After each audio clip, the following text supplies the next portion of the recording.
There is a war in Middle East, but rather than calling it just a present-day war,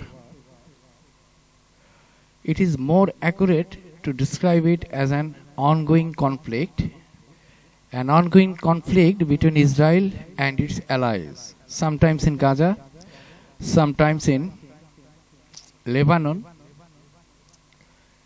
and sometimes in Iraq and other Middle East countries. From the outside, this conflict appears to have many different names and reasons. But if we dive deeper into the issue, we begin to see a particular underlying cause, the preservation of systems. A systems that keeps America the most powerful country on earth, and we begin to see a particular underlying cause, and the cause can be named the preservation of a system that keeps America the most powerful country on earth. And of course, I am not talking about military power, not aircraft carrier, nuclear weapons, or fighter jets. I am here talking about something far more powerful than all of those combined, and I am talking about the petrodollar. Most people look at the Iran conflict and think it is about a religion or geopolitical conflict. কিন্তু আসল সত্যটা হচ্ছে যে 50 বছরের বেশি সময় ধরে যুক্তরাষ্ট্র ডলারকে বৈশ্বিক অর্থনীতির কেন্দ্রে রেখেছে, এবং এখন সেই ব্যবস্থা ভিতরেই একটি ফাটল দেখা যাচ্ছে। গণিতের হিসাব বদলাচ্ছে, ভূগোলের গুরুত্ব বদলাচ্ছে। সবচেয়ে অবাক করার বিষয় হচ্ছে যে অধিকাংশ মানুষ জানেই না যে এটা ঘটছে। তারা শুধু নিউজে বিস্ফোরণ দেখছে, তারা শুধু রাজনৈতিক বক্তৃতা এবং নেতাদের বিভিন্ন অঙ্গভঙ্গি দেখছে। রাজনৈতিক বক্তৃতার জায়গাগুলো বাদ দিলে যা থাকে তা হলো একটি পরিকল্পিত কৌশলগত আক্রমণ সেই ব্যবস্থার উপর, যা মার্কিন যুক্তরাষ্ট্রকে ট্রিলিয়ন ডলারের ঋণ নিতে এবং বিশ্বজুড়ে প্রভাব বজায় রাখতে সক্ষম করে রেখেছে। এই ব্যবস্থার একটি নাম আছে এবং এটা হচ্ছে পেট্রোডলার সিস্টেম। যদি আপনি বুঝতে না পারেন এটি কিভাবে কাজ করে, তাহলে আপনি বুঝতে পারবেন না কেন এই যুদ্ধটি হচ্ছে, কেন এটি এখন হচ্ছে, এবং কেন এই সংঘর্ষের ফলাফল সমগ্র বিশ্বের যে অর্থনৈতিক ব্যবস্থা তা পুরোপুরি পরিবর্তন করে দিতে পারে। একটু সুশৃঙ্খল এবং পরিষ্কারভাবে বুঝতে গেলে আমাদের আগে কতগুলো জিনিসের দিকে একটু আলোকপাত করতে হবে। প্রথম যে বিষয়টি সেটি হচ্ছে এই যুদ্ধটি আমেরিকা এবং ইসরায়েল এটার ট্রিগার অন করেছে বলে আমরা ধরে নিই, কিন্তু আসলে পুরোপুরি সেটাও ঠিক না। কারণ এর পিছনে কিছু প্রাকৃতিক এবং কিছু অন্যান্য দেশের অর্থনৈতিক সামরিক উত্থানেরও একটি ভূমিকা এখানে পরিলক্ষিত হয়। সুতরাং এই যুদ্ধ বা সংঘর্ষের ট্রিগার কোনো এক দেশ নয়, বরং পরিস্থিতি এবং সক্রিয় ভারসাম্য এবং বর্তমান প্রেক্ষাপটে চীন এবং রাশিয়ার অর্থনৈতিক এবং রাজনৈতিক শক্তি বৃদ্ধি, চীন দ্রুত বাণিজ্যতে উন্নতি সাধন করা, প্রযুক্তি এবং আন্তর্জাতিক বিনিয়োগে প্রভাব বৃদ্ধি এবং রাশিয়ার শক্তিশালী সামরিক অবস্থান নতুন করে আবার আমেরিকার জন্য একটি চিন্তার কারণ হয়ে দাঁড়িয়েছে। এখানে বুঝতে হবে আমেরিকার জন্য চিন্তার কারণ হচ্ছে যে আমেরিকার যে অর্থনৈতিক বন্দোবস্ত সেটি মূলত অন্য বৃহৎ শক্তি তার উপরে চলে গেলে তার সেই 50 বছরের অধিক সময় ধরে তারা যে বন্দোবস্ত তৈরি করে রেখেছে সেটি আর কাজ করবে না। এই কারণে এটা তাদের জন্য একটা এক্সিস্টেন্সিয়াল থ্রেট হিসেবে গণ্য হবে। সুতরাং রাশিয়া ইউক্রেন যুদ্ধ, রাশিয়ার শক্তিশালী সামরিক এবং প্রাকৃতিক সম্পদ যেমন তেল, গ্যাস এবং বিশ্ব মঞ্চে তার প্রভাব মার্কিন ডলার এবং পেট্রোডলার সিস্টেমের উপরে চাপ আরো বৃদ্ধি করেছে, এবং এখন ডলার কেন্দ্রিক লেনদেন কমে যাওয়ার একটি প্রবণতা তৈরি হয়েছে, এবং আমেরিকার বিরুদ্ধে প্ল্যাটফর্মে থাকা দেশগুলো ডলার ভিত্তিক তাদের নির্ভরতাকে কমিয়ে আনার জন্য নানা ধরনের পদ্ধতি তারা খোঁজার চেষ্টা করছেন। এই যে পরিবর্তনটি এটি মার্কিন অর্থনীতিতে একটি বিশেষ চাপ হিসেবে গণ্য করা হচ্ছে, এবং মার্কিন সাম্রাজ্য দীর্ঘকাল ধরে ডলারের মাধ্যমে বিশ্ব জুড়ে প্রভাব বজায় রাখার একটি যে প্রবণতা সেটি তারা ধরে রেখেছে, এবং তারা মনে করে, এবং এটা অনেকাংশেই সত্যি, যে এই প্রভাব ডলারকে যে লেনদেনের একমাত্র মাধ্যম হিসেবে চলে আসার যে প্রবণতা এটি যদি হ্রাস পায় বা উঠে যায় তাহলে মার্কিন অর্থনীতির ধস নামবে, এটা ঠেকানো তাদের জন্য খুব কঠিন হয়ে যাবে। সুতরাং মার্কিন নীতি বা সামরিক পদক্ষেপ এই নতুন ভারসাম্য মোকাবেলার জন্য প্রকাশিত হচ্ছে বা প্রকৃতপক্ষে জোর বাড়াচ্ছে। সংক্ষেপে, যুদ্ধ বা সংঘর্ষ সরাসরি চীন বা রাশিয়ার কারণে শুরু হয়নি, বরং তাদের বর্তমান শক্তি এবং প্রভাবের কারণে মার্কিন যুক্তরাষ্ট্রকে বাধ্য করে এই ইরানকে আক্রমণ করার জন্য। এটা হচ্ছে মার্কিন যুক্তরাষ্ট্রের অবস্থান। আর ইসরায়েলের জন্য কিছু অস্তিত্বগত সমস্যা আছে, কারণ তারা যেভাবে মধ্যপ্রাচ্যে তাদের সম্প্রসারণ নীতি কার্যকর করতে চায় সেটির জন্য ইরান একটি বড় বাধা বলে গণ্য হতো। সুতরাং মার্কিন অর্থনীতি যেভাবে বিশ্বজুড়ে প্রভাব তৈরি করে রেখেছিল, দ্বিতীয় বিশ্বযুদ্ধের পর থেকে এটি শুরু হয়েছে। 70-এর পরে এই পেট্রো ডলার সিস্টেম চালু হওয়ার পরে এটি আরো বৃদ্ধি ঘটেছে। এই অবস্থাটা যাতে তারা ধরে রাখতে পারে সেটির জন্য তারা সর্বাত্মক চেষ্টা করবে, আর তারই একটি ফলস্বরূপ হচ্ছে মধ্যপ্রাচ্যের এই যুদ্ধ। তাই ট্রিগার হলো বিশ্ব অর্থনীতি এবং রাজনৈতিক ভারসাম্যের পরিবর্তন। দেশগুলো কেবল সেটি সামনে এনে, এবং আমরা যদি বিশ্বের যে কোনো নিউজ চ্যানেল চালু করি আমরা দেখতে পাবো যে মিসাইল আকাশের মধ্য দিয়ে উঠছে এমন ফুটেজ, শহরের স্কাইলাইন আলোয় ঝলমল করছে বিস্ফোরণ দিয়ে, এবং রাজনীতিবিদরা পিছনে দাঁড়িয়ে অতি সাবধানে লেখা বক্তৃতা পড়ে শোনাচ্ছেন এবং নিরাপত্তা, সার্বভৌমত্ব এবং আত্মরক্ষার অধিকার সম্পর্কে তারা ভাষণ দিচ্ছে। সেনা বিশ্লেষকরা মানচিত্রে তীর আঁকছে এবং আক্রমণ জোন এবং আক্রমণ ড্রোন এবং ইন্টারসেপ্টর সিস্টেমের কথা বলছে, ক্ষয়ক্ষতির রিপোর্ট দিচ্ছে। এগুলো সবই সত্যি, এগুলো যে মিথ্যা সেটা আমি বলছি না, কারণ এখানে মানুষ মারা যাচ্ছে, অবকাঠামো ধ্বংস হচ্ছে, এবং এই সংঘাতে মানবিক খরচ অসাধারণ, এবং এটিকে আসলে উপেক্ষা করার কোনো সুযোগ নাই। সুতরাং এটা অবশ্যই অস্বীকার করার কোনো সুযোগ নাই যে এই সংঘাতে মানবিক খরচ বা মানব সম্পদের যে ধ্বংস সেটি অসাধারণ বা অস্বীকার করার মতো কোনো বিষয় নয়। কিন্তু আমি যেটা বলতে চাচ্ছি সেটা হচ্ছে যে আমাদেরকে বুঝতে হবে যে ভূ রাজনীতিতে যেটা আমরা দেখতে পাই না এবং যেটা আমরা কখনোই পুরোপুরিভাবে দেখতে সক্ষম হব না, আমাদেরকে দেখতে দেওয়া হবে না, সেখানে আসলে পুরো গল্পটি রচনা করা হয়েছে। এবং বাস্তবে দৃশ্যমান জিনিসগুলো, মিসাইল বিস্ফোরণ, বক্তৃতা, সেটা সাধারণত শুধু উপরের স্তর। বাস্তব গল্প সবসময় নিচে লুকানো, এবং বাস্তব গল্প হলো প্রেরণার ব্যাপার, কার উপকার হচ্ছে এবং কার ক্ষতি হচ্ছে, এটাই মূল। এবং এটা এমন অর্থনৈতিক কাঠামোর কথা যা অধিকাংশ মানুষ কখনো ভাবেন না, এবং কারণ এগুলো অদৃশ্য করে তৈরি করা হয়েছে। এবং এটা সেই ভৌগোলিক সংকীর্ণ পথের কথা যা পৃথিবীর সবচেয়ে গুরুত্বপূর্ণ পণ্যের প্রভাব নিয়ন্ত্রণ করে, এবং এটা সেই আর্থিক ব্যবস্থার কথা যা এত গভীরভাবে বৈশ্বিক অর্থনীতিতে এটা আছে, এবং অধিকাংশ মানুষ বুঝতেই পারে না এটা আছে। এটাই তারা বুঝতে পারে না যতক্ষণ না এটি ভেঙে যেতে শুরু করে। অর্থাৎ এটি একটি সিস্টেমের মধ্যে চলে, এবং এই সিস্টেমটি যখন অপ্রকাশিতভাবেই দুর্বল বা ভঙ্গুর হয়ে যায় তখনই মানুষের চোখে পড়ে, কিন্তু চোখে পড়ে এই মিসাইল, যুদ্ধ এবং মানব সম্পদের ক্ষয়ক্ষতির মধ্য দিয়ে। যদি এখন প্রশ্ন করা হয় যুদ্ধটি কেন হচ্ছে, তাহলে যে সরল উত্তরটি অনেকে দিবে যে একটি দেশ অন্য দেশটিকে ঘৃণা করে বা তারা তাদেরকে শত্রু মনে করে, কিন্তু আসল ব্যাপারটা কিন্তু এত সহজ না। দেশগুলো শতাব্দীর পর শতাব্দী ধরে একে অপরকে ঘৃণা করছে। ঘৃণা যুদ্ধ তৈরি করে না। আপনি জানেন কি যুদ্ধ তৈরি করে? যে কৌশলগত সিস্টেমগুলো চাপের মুখে আছে, সেই সিস্টেমটি যখন এই চাপ সহ্য করতে পারে না তখনই একটি যুদ্ধ তৈরি হয়, যেসব এবং সেসব সিস্টেম ভাঙতে শুরু করে। আর এখন আধুনিক ইতিহাসের সবচেয়ে শক্তিশালী সিস্টেমগুলোর মধ্যে একটি, যেটি দশকের পর দশক থেকে চলে আসছে, সেই সিস্টেমটি এখন দুর্বল হতে শুরু করেছে এবং ভাঙতে শুরু করেছে।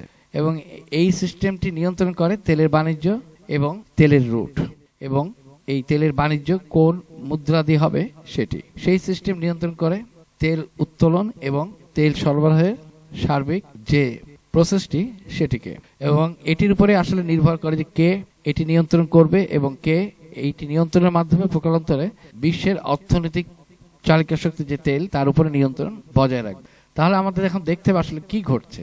যুদ্ধের কথা যাওয়ার আগে ইরানের কৌশল নিয়ে কথা বলার একটু প্রয়োজন আছে। মিসাইল, ড্রোন এবং হরমুজ প্রণালী বা স্রোতের কথা আমরা জানি, এবং এটি আরেকটু ভালোভাবে বুঝতে পারলে আমরা আরো সহজভাবে এই সিস্টেমটি ভেঙে যাওয়ার বিষয়টি ধরতে পারবো। এটাই সেই জিনিস যা অধিকাংশ মানুষ সম্পূর্ণ ভুলভাবে বোঝে। ক্ষমতা নিয়ে এটি আসলে ক্ষমতার ভারসাম্যকে টিকিয়ে রাখে। মানুষ মনে করে সাম্রাজ্য টিকে আছে তাদের সেনাবাহিনীর কারণে। তারা মনে করে যে যুক্তরাষ্ট্র বিশ্বের সবচেয়ে শক্তিশালী দেশ কারণ এর সবচেয়ে বড় সামরিক বাহিনী আছে। Most people think American powers comes from its military, the most advanced weapons, aircraft carriers spread across every ocean, and the largest military forces on earth. Yes, all of these are true, no doubt about this, and yet the America's military is extraordinary. All countries in the world know these things. But military power alone has never sustained an empire in history. Every long-lasting empire had an economic systems behind it, a financial structures that kept the entire systems running. And in the case of the United States, that financial engine is built on that financial systems in United States is built on one thing, that is oil. Not just American oil, but the world's oil. Oil is the most important commodity in the global economy, and every factory, airplane, ships, car, and military vehicles depends on it. Modern civilization simply cannot function without oil. Here is the critical point. For more than 50 years, most oil traded in the global market has been priced and sold in one currency, the United States dollar, not the euro, not the yen, not the yuan, the dollar.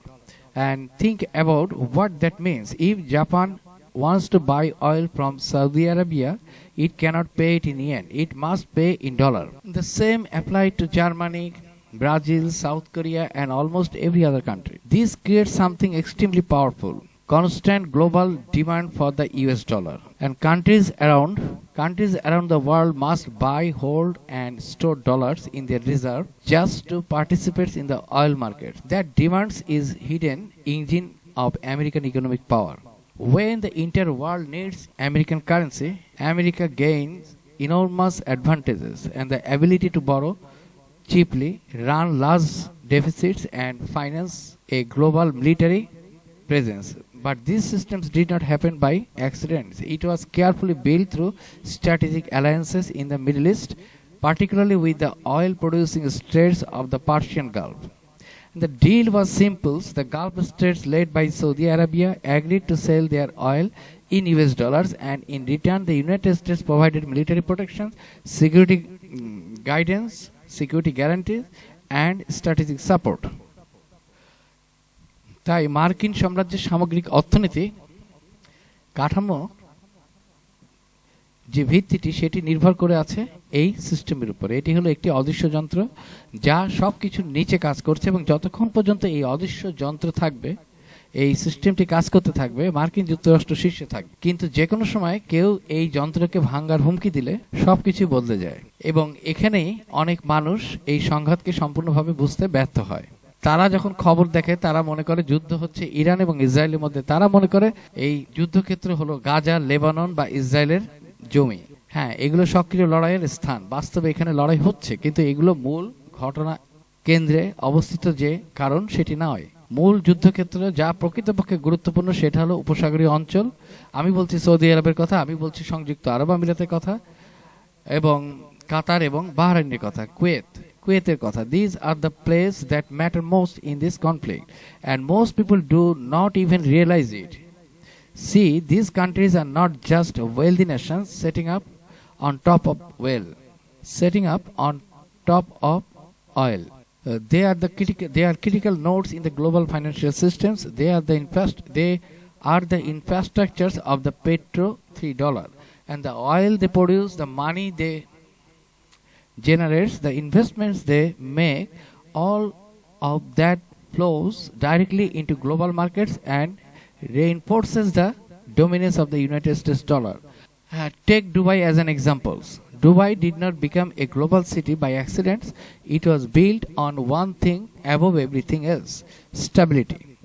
Wealthy people from all over the world, wealthy people from business sectors moved their money to Dubai because they believed it was safe.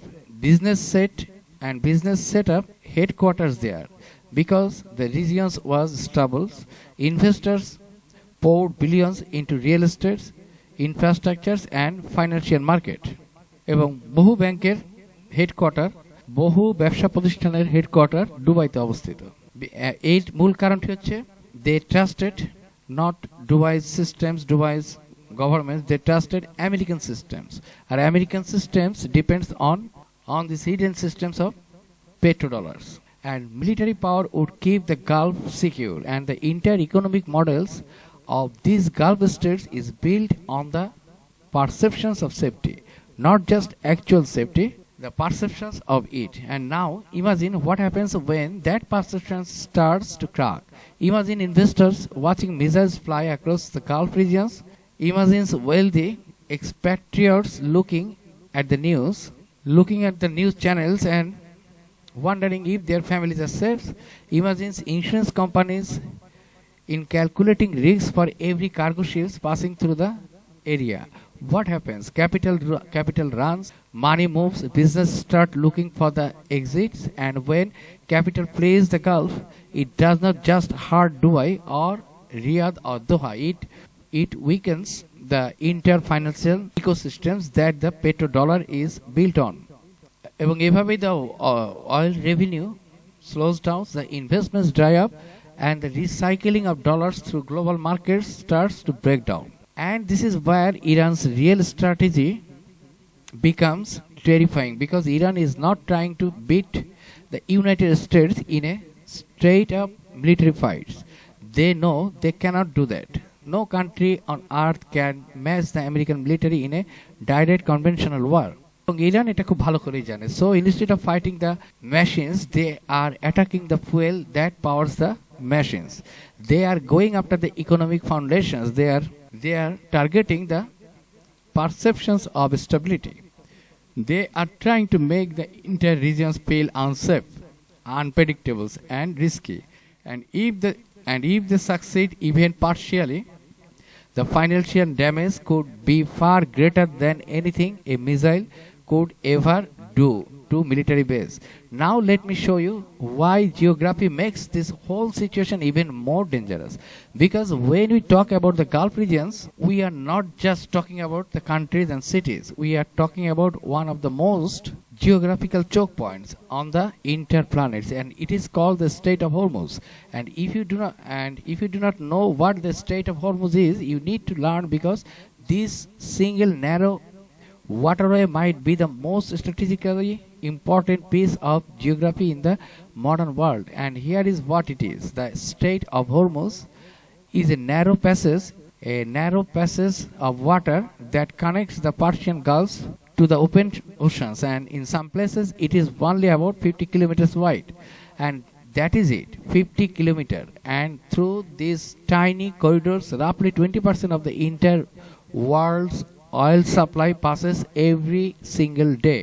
So it is very much natural that if this channel or if this route is disrupted, if ships cannot pass safely, the entire global energy market goes into a shock, and prices spike, supply chains collapse, industrial economies that rely on important energy start grinding to a halt. And here is the part that makes this is nightmare for the United States and its allies.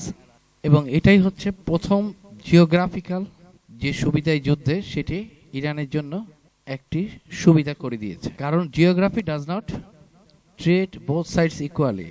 And on the Gulf sides, you have the oil producing states, Saudi Arabia, UAE, Qatar, Bahrain, and these countries are mostly flat, desert, main open exposed land, and they are critical infrastructures. They are oil fields, they are pipelines, they are desalination plants, they are export terminals. All of its sites sits out in the open, visible places, and which can be seen through satellite and through open eyes. এবং এভাবেই ভূগোল কেন এই সংঘাতে বড় ভূমিকা রাখছে সেটি আমরা বুঝতে শুরু করেছি. এই সংঘাতের একটি বড় সমস্যা হচ্ছে যুক্তরাষ্ট্র এবং তার মিত্রদের জন্য, তা হলো ভূগোল দুই পক্ষকেই সমান সুবিধা দিচ্ছে না বা দেয় না. পারস্য উপসাগরের পাশে যে দেশগুলো আছে, যেমন সৌদি আরব, সংযুক্ত আরব আমিরাত, কাতার এবং বাহরাইন, তাদের ভৌগোলিক বৈশিষ্ট্য মূলত সমতল মরুভূমি. ফলে এই দেশগুলোর গুরুত্বপূর্ণ অবকাঠামো, যেমন তেল সংরক্ষণাগার, তেল উত্তোলন কেন্দ্র এবং পানি হচ্ছে মূলত লবণযুক্ত সমুদ্রের পানিকে পরিশোধনের মাধ্যমে তারা সুপেয় পানি পান করে, এবং যেই সকল অবকাঠামো সহজেই দৃশ্যমান, এবং এই কারণে এগুলো তুলনামূলকভাবে আক্রমণের জন্য বেশি ঝুঁকিপূর্ণ. এবং অন্যদিকে হরমুজ প্রণালীর অপর পাশে অর্থাৎ ইরানের উপকূল বিস্তৃত এবং দুর্গম পাহাড়ি অঞ্চল রয়েছে, যা ইরানের ভৌগোলিক অবস্থানকে দিয়েছে বৈচিত্র্য এবং প্রতিরক্ষা ব্যবস্থার জন্য যা হয়েছে অতি সুরক্ষিত একটি পদ্ধতি. ইরানের জন্য এই ভৌগোলিক অবস্থান তাকে সুযোগ করে দিয়েছে। এবং এই পাহাড়গুলো শুধু প্রাকৃতিক দৃশ্য নয়, এগুলো কার্যত প্রাকৃতিক দুর্গের মতো কাজ করে। এবং দীর্ঘ সময় ধরে ইরান এই পাহাড়ের ভিতরে এবং এর আশেপাশে ক্ষেপণাস্ত্রের ব্যবস্থাগুলো এবং ক্ষেপণাস্ত্র উৎক্ষেপণ কেন্দ্র এবং বিভিন্ন সামরিক স্থাপনাগুলো গোপনে স্থাপন করেছে। পাহাড়ের ভিতরে থাকা এই ঘাঁটিগুলোকে প্রচলিত বিমান বা ক্ষেপণাস্ত্র হামলায় ধ্বংস করা অত্যন্ত কঠিন। কৌশলগত অর্থ হচ্ছে একটি গুরুত্বপূর্ণ সামরিক সুবিধা ইরানকে এনে দিচ্ছে এবং ইরান পাহাড়ের আড়াল থেকে উপসাগরের দিকে আক্রমণ চালাতে পারে, কিন্তু তাদেরকে লক্ষ্যবস্তুতে পরিণত করা আমেরিকা এবং ইসরায়েলের মতো সর্বশক্তিমান দেশের পক্ষেও সম্ভব হবে না বা হচ্ছে না। সুতরাং যতদিন ইরান এই পাহাড়ি অবস্থানগুলো এবং তার মধ্যে অবস্থিত বিভিন্ন সামরিক স্থাপনা এবং বিভিন্ন সামরিক যন্ত্রাংশ ধরে রাখতে পারবে, ততদিন ইরানকে পুরোপুরি সামরিকভাবে তাদেরকে দুর্বল করা সহজ কোনো বিষয় হবে না। তাই এই সংঘাতে ভূগোল শুধু পটভূমি নয়, বরং একটি গুরুত্বপূর্ণ কৌশলগত অস্ত্র। যুদ্ধের অর্থনীতি প্রযুক্তি বরং খরচের সমীকরণকেও আমরা সামরিক শক্তি দিয়ে মূল্যায়ন করি এবং কার কাছে উন্নত যুদ্ধবিমান, আধুনিক ক্ষেপণাস্ত্র, প্রতিরক্ষা ব্যবস্থা বা উন্নত অস্ত্র আছে, এটাও একটি বিষয়। কিন্তু দীর্ঘদিন ধরে যুক্তরাষ্ট্র প্রযুক্তিগতভাবে বিশ্বের সবচেয়ে উন্নত সামরিক শক্তি গড়ে তুলেছে। তাদের কাছে রয়েছে স্টেলথ বোমারু, বিমানবাহী রণতরী, অত্যাধুনিক ক্ষেপণাস্ত্র প্রতিরক্ষা ব্যবস্থা এবং যার প্রযুক্তি সবচেয়ে উন্নত, যে যুদ্ধক্ষেত্রে আধিপত্য করার মতো ক্ষমতা রাখবে। কিন্তু বর্তমান পরিস্থিতি এই ধারণাকে আংশিকভাবে বদলে দিচ্ছে, কারণ ড্রোন বনাম প্রতিরক্ষা ক্ষেপণাস্ত্রের তুলনামূলকভাবে কম খরচে ড্রোন তৈরি করছে। অনেক ড্রোনের মূল্য প্রায় $50,000 যা বা তার থেকেও কম, এবং এই ড্রোনগুলো খুব জটিল প্রযুক্তিরও নয়। এগুলো ছোট বিস্ফোরক বহন করে এবং শত শত কিলোমিটার দূরে থেকেও উৎক্ষেপণ করা যায়। এবং কিছু ড্রোন ধ্বংস করতে প্রতিরক্ষাকারী পক্ষকে সাধারণত একটি ইন্টারসেপ্টর ক্ষেপণাস্ত্র ব্যবহার করতে হয়। এই ক্ষেপণাস্ত্রের দাম প্রায় $1 মিলিয়ন থেকে $10 মিলিয়ন পর্যন্ত ওঠানামা করে। অর্থাৎ আক্রমণকারী খরচ করছে প্রায় $50,000, প্রতিরক্ষাকারী খরচ করছে $1 থেকে $10 মিলিয়ন পর্যন্ত একটি লক্ষ্যবস্তু ধ্বংস করতে। এবং একাধিক ইন্টারসেপ্টর, অনেক সময় একটি ড্রোন বা মিসাইলকে ধ্বংস করার জন্য একাধিক ইন্টারসেপ্টরও ব্যবহার করতে হয়। সুতরাং 2টি, 5টি বা কখনো 10টিরও বেশি ব্যবহার করতে হয়। কিছু ক্ষেত্রে একটি মাত্র ড্রোন বা ক্ষেপণাস্ত্র প্রতিরোধ করতে 10-11টি ইন্টারসেপ্টর নিক্ষেপ করা হয়েছে। যদি প্রতিটির দাম $1 থেকে $10 মিলিয়ন হয়, তাহলে মোট খরচ দাঁড়ায় $50 থেকে $100 মিলিয়ন। একটি মাত্র $50,000 অস্ত্র থামাতে যদি এত টাকা খরচ হয়, তাহলে শত শত ড্রোন এবং ক্ষেপণাস্ত্র ধ্বংস করতে খরচের পরিমাণটা সহজেই অনুমেয়। বর্তমান যে পরিস্থিতি, সেখানে আমরা দেখতে পাচ্ছি যে সৌদি আরব, সংযুক্ত আরব আমিরাত, কাতার এবং বাহরাইনের মতো দেশগুলো এখন তাদের আকাশে ক্ষেপণাস্ত্র উঠতে দেখছে, তাদের স্থাপনা ধ্বংস হতে দেখছে। সেই সাথে দেখছে মার্কিন ঘাঁটিগুলোতে ইরানের ড্রোন এবং সস্তা ক্ষেপণাস্ত্র আঘাত আনতে সক্ষম হচ্ছে, এবং ড্রোন তাদের গুরুত্বপূর্ণ অবকাঠামোর জন্য হুমকি হয়ে উঠেছে। এতে বিনিয়োগকারীরা তাদের নিরাপত্তা নিয়ে প্রশ্ন তুলতে শুরু করেছে। এই দেশগুলো এখন যুক্তরাষ্ট্রকে মনে করিয়ে দিচ্ছে যে একসময় একটি সমঝোতা হয়েছিল, তারা তেল ডলারে বিক্রি করবে আর যুক্তরাষ্ট্র তাদের নিরাপত্তা নিশ্চিত করবে। তাই এখন তারা যুক্তরাষ্ট্রকে জিজ্ঞেস করবে যে এই পরিস্থিতি আপনারা কি করবেন। এই চাপ বাস্তব এবং ক্রমেই বাড়ছে, ফলে যুক্তরাষ্ট্রের নীতি নির্ধারকদের জন্য পরিস্থিতি খুব কঠিন হয়ে উঠেছে। ধরা যাক যুক্তরাষ্ট্র স্থলযুদ্ধ শুরু করার সিদ্ধান্ত নিল, তবুও ইরানের ভৌগোলিক অবস্থান এটিকে অত্যন্ত কঠিন করে তুলবে। ইরাকের মতো সমতল মরুভূমি নয় ইরান মূলত বিশাল পাহাড়ি অঞ্চলে ঘেরা। এই পাহাড়গুলো স্বাভাবিকভাবে প্রতিরক্ষার জন্য খুব বড় সুবিধা দেয়। ইরানের মধ্যে আছে মালভূমি এবং মরুভূমি। এই সামরিক ঘাঁটি পাহাড়ের গভীরে স্থাপন করা হয়েছে, যা বিমান হামলা দিয়ে ধ্বংস করা খুব কঠিন। তাই এই অঞ্চলে বড় আকারের স্থল অভিযান ছাড়া এগুলোকে লক্ষ্যবস্তু করা প্রায় অসম্ভব। এভাবে ভূখণ্ড নিজেই একটি প্রতিরক্ষামূলক অস্ত্রে পরিণত হয়, এবং ইরানের যুক্তরাষ্ট্রের মতো সমান সংখ্যক বিমান বা ট্যাঙ্ক থাকার প্রয়োজন নেই। আসলে তাদের শুধু আক্রমণের খরচ এত বেশি করে তুলতে হবে, প্রতিরক্ষার খরচ এত বেশি করে তুলতে হবে যাতে সেটা শত্রুর জন্য একটি শঙ্কার কারণ হয়ে দাঁড়ায়। এবং একই সাথে সেই আক্রমণে সিদ্ধান্ত নিতে হবে স্ট্র্যাটেজিক পয়েন্টগুলোতে, যেগুলো যে নিরাপত্তা ব্যবস্থার উপরে যুক্তরাষ্ট্রের পেট্রোডলার বা তাদের যে আস্থার তৈরি হয়ে আছে সেটি যেন সংকটের মুখে পড়ে। সেই জন্য এটা বলাই যেতে পারে যে যুদ্ধটি বিপজ্জনক ধরনের একটি সংঘাত, কারণ এর মধ্যে আছে পেট্রো ডলারের ব্যবস্থা, যার উপরে বর্তমানে যুক্তরাষ্ট্রের নিয়ন্ত্রণমূলক যে অর্থনীতি সেটি দাঁড়িয়ে আছে। উপসাগরীয় অঞ্চলের দুর্বলতা, যে দুর্বলতা এতদিন আমেরিকা তার সেফটি মেজার দিয়ে এক ধরনের অবস্থা তৈরি করে রেখেছিল যে if there is America there is safety, কিন্তু সেটি এই যুদ্ধে ভেঙে গিয়েছে। একইভাবে হরমুজ প্রণালী, ড্রোন ও প্রতিরক্ষা, ক্ষেপণাস্ত্রের খরচের পার্থক্য এবং উত্তেজনা বৃদ্ধির কৌশল, এই সব কিছুই এই সংঘাতকে নতুনভাবে বিশ্ব অর্থনীতি এবং বিশ্ব সামরিক যে বন্দোবস্ত সেটিকে দেখতে বাধ্য করেছে। এবং এই যুদ্ধেরকে আমরা একটি টার্নিং পয়েন্ট হিসেবে দেখতে পারি। এই যুদ্ধ এখন শেষ হবে না, এবং এই যুদ্ধ শেষ হবে হয় আমেরিকা নতুন করে পুরো পৃথিবীর উপরে তার নিয়ন্ত্রণ ধরে রাখার জন্য একটি দীর্ঘমেয়াদী টেকসই সাস্টেইনেবল পদ্ধতিতে ফিরে যাবে, অথবা আমেরিকার এই বিশ্ব অর্থনীতিতে একক আধিপত্যবাদ ধ্বংস হয়ে যাবে। এই দুটি পদ্ধতি হচ্ছে বর্তমান যুদ্ধের পরিসমাপ্তি নিয়ে আসবে।